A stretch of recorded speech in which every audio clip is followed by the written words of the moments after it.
Movie start होती है और हम एक ऑस्ट्रेलियन लड़की को देखते हैं जिसका नाम क्लेयर होता है।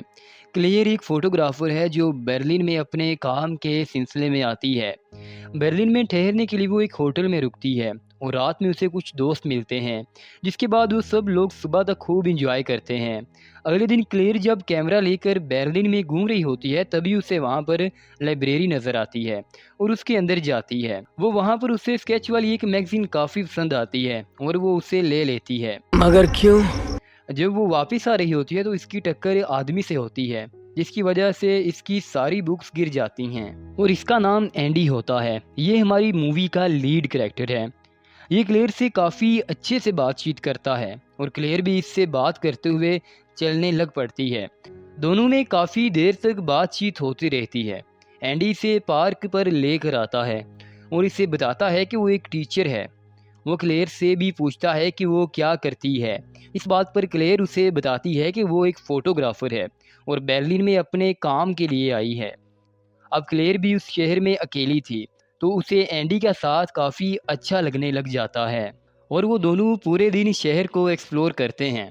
पूरे दिन शहर में घूमते हैं और शाम को उसे होटल पर छोड़ने के लिए जब एंडी आता है, इसके बाद हम देखते हैं कि एंडी को क्लेयर से प्यार हो गया है। तो मर्द तो फिर मर्द ही है ना, कब तक नहीं फिसलेगा। वो इसके बालों को अजीब तरह से छेड़ता है और ये चीज़ देखकर क्लेयर को भी अच्छा लगता है। लेकिन इसके बाद जब रात को क्लेयर अपने कैमरा में फ़ोटोज़ देख रही होती है और वो एंडी की भी फ़ोटो देखती है और कहीं ना कहीं वो भी उसे पसंद करने लगी थी, इसके साथ रहना चाहती थी। अगले दिन वो उससे मिलने के लिए जाती है, लेकिन ना तो उसके पास एंडी का नंबर होता है और ना ही उसका एड्रेस। तो वो वही लाइब्रेरी में जाती है जहाँ वो पहली बार एंडी से मिली थी और वहाँ एंडी उसे मिल जाता है और यहाँ पर एंडी भी समझ जाता है कि क्लेयर उसे पसंद करती है। तो वो दोनों एक साथ बाहर कॉफ़ी पीने पहुँच जाते हैं और एक साथ टाइम स्पेंड करते हैं। एंडी क्लेयर को अपने अपार्टमेंट पर ले जाता है जो कि शहर से काफ़ी दूर होता है, एक वीरान जंगल के पास होता है जहाँ पर आसपास कोई इंसान नहीं रहता। लेकिन क्लेयर इन बातों पर ध्यान नहीं देती क्योंकि अब वो एंडी से प्यार करती थी।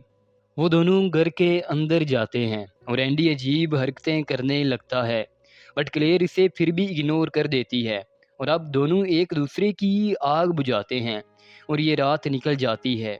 अब एंडी स्कूल में होता है और क्लेयर घर पर होती है। वो पूरे घर में घूमती है और फिर तैयार होकर बाहर निकलने वाली होती है। वो देखती है कि ये दरवाज़ा लॉक होता है और इसके ऊपर एक लोहे की रॉड से लॉक लगा होता है।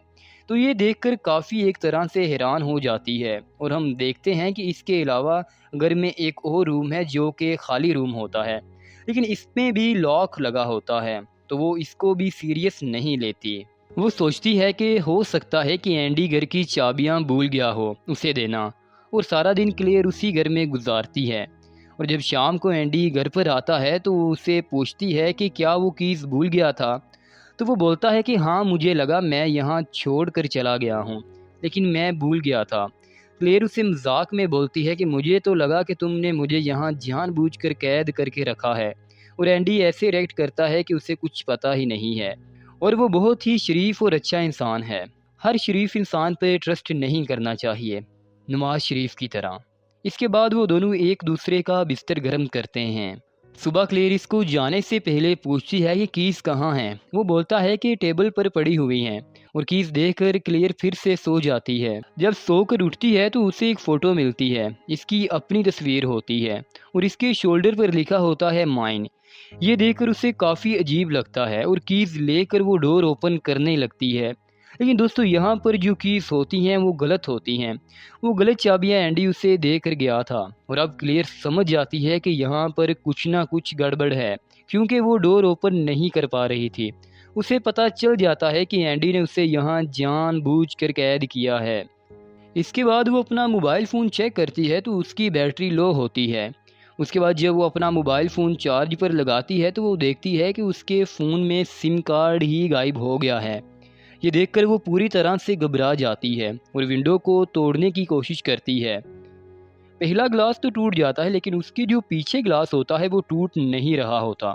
तो क्लियर समझ जाती है ये सब एंडी बहुत पहले से प्लानिंग कर रहा था और अब क्लियर शाम तक का इंतज़ार करती है। जैसे ही एंडी दरवाज़ा खोलता है वो वहाँ से जाने की बात करती है, लेकिन एंडी फिर से दरवाज़ा बंद कर देता है और लॉक लगा देता है। अब एंडी घर की हालत देखकर समझ जाता है सारी चीज़ें बिखरी होती हैं।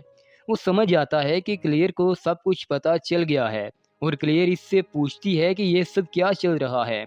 एंडी कहता है कि तुमने ही कहा था कि तुम मेरे साथ सारी ज़िंदगी रहना चाहती हो, और ये बात क्लेयर ने मूवी के स्टार्ट में एंडी से बोली थी। और मुझे लगता है कि एंडी ने इस बात को कुछ ज़्यादा ही सीरियस ले लिया था। क्लेयर समझ जाती है कि एंडी एक मेंटली डिस्टर्ब आदमी है। इसके बाद क्लेयर इससे काफ़ी लड़ती है कि उसे बाहर जाने दो, जिस पर एंडी उसे बहुत मारता है। और अगले दिन जब वो घर से बाहर जाने वाला होता है तो वो क्लेयर को बेड से बांध देता है और नीचे पॉलीथीन बिछा देता है, और वो क्लेयर को मुसलसल 2 दिन के लिए यहाँ पर बांध कर जाने वाला था, और टॉयलेट के लिए इसने ये प्लास्टिक बिछाई थी। एंडी अपने फादर से मिलने जाता है और अपनी नई गर्लफ्रेंड क्लियर के बारे में बताता है। यहाँ पर हमें पता चलता है कि एंडी की पहले भी एक गर्लफ्रेंड थी, लेकिन वो कहाँ गई किसी को कुछ पता नहीं होता।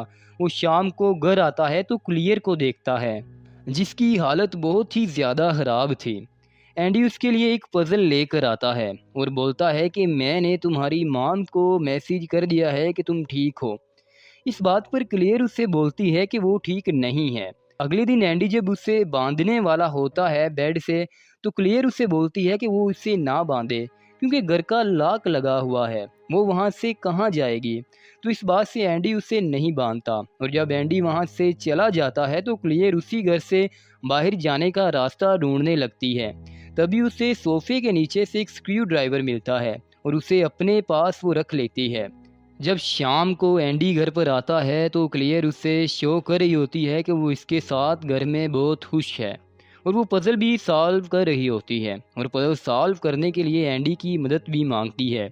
जब एंडी इसे सॉल्व करने में लग जाता है तो वो इसके हाथ पर स्क्रू ड्राइवर मार देती है और वो इस रूम के बाहर पहुंच जाती है। लेकिन अपार्टमेंट के बाहर वाला डोर भी एक लॉक होता है, तो इसलिए वो खोल नहीं पाती, और एंडी इसके पीछे आता है और गुस्से में इसकी उंगलियां तोड़ देता है, जिससे क्लियर वहीं पर बेहोश हो जाती है, और एंडी उसे उठाकर घर के अंदर ले आता है। इसकी फिंगर्स पर पट्टी बांधता है। और यहाँ पर हमें एक और बात पता चलती है कि ये एंडी हमेशा क्लियर की फ़ोटोज़ लेता रहता था और ये काफ़ी अजीब हरकतें करता रहता था। हम एंडी को स्कूल में देखते हैं जहाँ पर वो अपनी एक स्टूडेंट को बहुत ही अजीब तरह से देख रहा होता है। ऐसा लग रहा होता है कि ये इसका अगला शिकार होने वाली है। अब क्लियर बहुत ही कोशिश करती है इस लॉक को ओपन करने के लिए, लेकिन वो उसको खोल नहीं पाती। इस तरह से कई दिन गुजर जाते हैं। क्लेयर को इस घर में जब एंडी घर आता है तो वो इसके नाखून काटता है क्योंकि वो काफ़ी बड़े हो चुके थे, और इसके बाद जो इसके हाथ पर पट्टी होती है उसको भी खोल देता है और उसे नहलाता भी है। और अब अगले दिन जेनी एंडी के घर पर आती है। जेनी वही लड़की होती है जिसे एंडी स्कूल में अजीब तरह की नज़रों से देख रहा होता है, और यहाँ पर एंडी क्लियर को चुप रहने के लिए बोलता है, लेकिन जेनी क्लियर को देख लेती है और एंडी को बहकाने की कोशिश करती है, लेकिन एंडी इसके जाल में नहीं फंसता और वो वहाँ से उसे मना कर देता है, और जेनी गुस्से से वहाँ से निकल जाती है। और अब क्लियर समझ जाती है कि एंडी एक मेंटली पेशेंट है जिसका दिमागी तवाज़ुन पूरी तरह से ख़राब हो गया है, और ये सब करके एंडी को काफ़ी मज़ा आता है। लेकिन क्लियर को पता नहीं होता कि एंडी आगे चलकर इसके साथ क्या करेगा। उसे बाथटब में एक लड़की के बाल भी मिलते हैं, और इस घर में एक और रूम होता है जो कि हमेशा लॉक होता है। बस एंडी इस रूम में जाता था और इसके बाद वो रूम को लॉक कर देता था। ऐसे ही दोस्तों कई महीने गुजर जाते हैं और क्लेयर सोचती है कि वो यहाँ से कभी बाहर नहीं निकल सकेगी, और आखिर में वो हार मान जाती है। अब हम देखते हैं कि विंटर का सीज़न आ चुका होता है और एंडी उसे अपार्टमेंट में छोड़ देता है, वो भी बगैर इलेक्ट्रिसिटी के। अब ठंड का मौसम होता है और इलेक्ट्रिसिटी नहीं होती, तो इससे क्लेयर की हालत काफ़ी ख़राब हो जाती है। एंडी कई दिनों तक बाहर रहता है क्योंकि उसके फादर की मौत हो चुकी होती है, और जब एंडी घर आता है तो क्लियर को अपने फादर के बारे में बताता है और बहुत ही सैड होता है, और इसी वजह से वो रोने भी लगता है, और उसे रोता हुआ देखकर क्लियर को इस पर तरस आ जाता है, और फिर दोनों उसी रात एक दूसरे की आग बुझाते हैं। और ऐसे ही दोस्तों कई दिन गुजर जाते हैं। अब क्लेयर को देखने के बाद हमें पता चलता है कि वो वहाँ अपनी खुशी से एंडी के साथ रहने लग गई है और उसने अपनी हार को मान लिया है। वो सोचती है कि मैं जैसी भी हूँ ठीक हूँ, लेकिन उसे एंडी की दिल की बात पता नहीं होती कि वो क्या करेगा आगे चल के। अब एंडी क्लेयर को एक डॉगी भी ला कर देता है, जिसे देखकर वो काफ़ी खुश हो जाती है और क्लेयर उससे पूछती है कि इसने कितनी लड़कियों के साथ ये सब कुछ किया है। इस बात पर एंडी उससे बोलता है कि किसी के साथ भी नहीं। अब काफ़ी दिन गुजर जाते हैं। हम देखते हैं कि एंडी क्लियर को कार की डिग्गी में बंद करके एक वीरान जंगल में ले जाता है और अब वो उससे मारने वाला था, लेकिन दोस्तों क्लियर की किस्मत अच्छी होती है क्योंकि वहाँ दो बच्चे आ जाते हैं जिसमें एक बच्चा ज़ख्मी होता है और उनके दरमियान उनकी माँ भी होती हैं। और क्लियर एक लड़के को सब बताने की कोशिश करती है, लेकिन वो इसकी बात को समझ नहीं पाता और वो वहाँ से भाग जाता है। इसके बाद एंडी क्लियर को घर ले आता है। हम देखते हैं कि जब एक दिन एंडी घर नहीं होता तो क्लेयर इस रूम को खोलने की कोशिश करती है और उसमें एंटर हो जाती है। वहाँ पर उसे एक फ़ोटो एल्बम मिलती है जिसमें उसकी बहुत सारी न्यूड फ़ोटोज़ होती हैं और एक फैमिली फ़ोटो भी होती है। तभी उसमें कुछ लड़कियों की फ़ोटोज़ नज़र आती हैं और वो समझ आती है कि एंडी ने बहुत सारी लड़कियों के साथ ये सब किया है और उन्हें लास्ट पर मार देता है। तो क्लेयर ये भी समझ जाती है कि एंडी उसे भी मार देगा, लेकिन क्लेयर दोस्तों बहुत कोशिश करती है कि यहाँ से निकलने के लिए, लेकिन यहाँ से निकलना इतना आसान नहीं होता। एक रात जब क्लियर अपने अपॉइंटमेंट पर अकेली होती है तो वो एक आदमी को वहाँ चेकिंग करने के लिए देखती है, जो कि यहाँ चेकिंग करने के लिए आया था। वो आदमी अपनी लाइट फ्लैश करता है और क्लियर को हाथ हिलाकर उससे मदद मांगती है। वो भी उसे देख लेता है। वो आदमी क्लेयर की मदद के लिए गेट खोलने ही वाला होता है कि एंडी वहाँ पर आ जाता है और इस आदमी को जान से मार देता है और क्लियर वो देख लेती है और पूरी तरह से शॉक्ड हो जाती है और ज़ोर ज़ोर से रोने लगती है। एंडी अब इस लाश को ले जाता है और वहाँ पर जला देता है।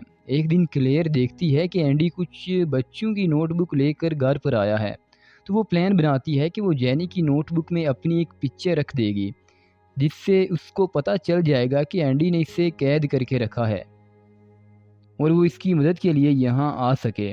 तो वो ऐसा ही करती है और वो दोस्तों पहले एंडी का ध्यान कहीं और लगाने की कोशिश करती है।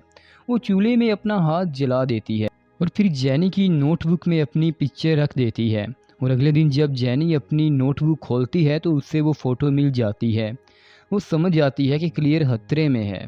उसी टाइम वो वहाँ से उठकर भागने लगती है और गलती से उससे वो फ़ोटो वहीं गिर जाता है और एक बच्चे को वो फ़ोटो मिल जाता है। वो उठाकर उसे एंडी को दे देता है और यहाँ पर एंडी को भी पता लग जाता है कि उसका राज खुलने वाला है और वो जेल जा सकता है। एंडी जेनी के पीछे भागता है, लेकिन अब तक दोस्तों इसने क्लियर को आज़ाद कर दिया होता है। अब क्लियर एंडी को वहाँ कैद कर देती है जहाँ पर उसने इसे कैद करके रखा था और एंडी उसी रूम में सोफे पर बैठ जाता है। उसके बाद हम क्लियर को देखते हैं जो कि टैक्सी में होती है और अब वो आज़ाद थी। इसके चेहरे पर स्माइल थी और कहीं ना कहीं उसके आंखों में आंसू भी थे। इसकी आंखों से आंसू गिर रहे थे।